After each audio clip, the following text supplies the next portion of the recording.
সাধারণত গর্ভাবস্থায় ন্যূনতম 3 বার আল্ট্রাসাউন্ড করানো উচিত।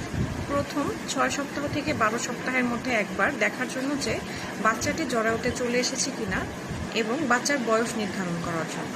পরবর্তীতে 18 থেকে 22 সপ্তাহে একটি আল্ট্রাসাউন্ড করা উচিত। এতে দেখা যায় বাচ্চার অঙ্গ প্রত্যঙ্গ সব ঠিক আছে কিনা, বৃদ্ধি ঠিক মতো হচ্ছে কিনা, ওভারঅল সব কিছু জানার জন্য একটা আলট্রা করা উচিত। পরবর্তীতে 32 থেকে 36 সপ্তাহে একটি আল্ট্রাসাউন্ড করা উচিত, প্ল্যাসেন্টার অবস্থান দেখার জন্য। বাচ্চার মাথাটা নিচের দিকে আছে কিনা, নিচের দিকে থাকলে অর্থাৎ সেফালিক পজিশনে থাকলে আমরা নর্মাল ডেলিভারি আশা করতে পারি যদি বাকি সব কিছু ঠিকঠাক থাকে।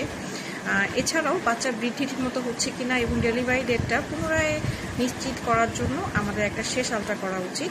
এছাড়াও যদি অন্য কোনো সমস্যা থাকে, পানি ঠিকমতো আছে কিনা, অর্থাৎ অ্যামনিওটিক ফ্লুইডের পরিমাণটা ঠিকঠাক আছে কিনা, এছাড়াও বিভিন্ন ফ্যাক্টরের কারণে শেষ একটা আলট্রা 36 সপ্তাহে করাটা দরকার।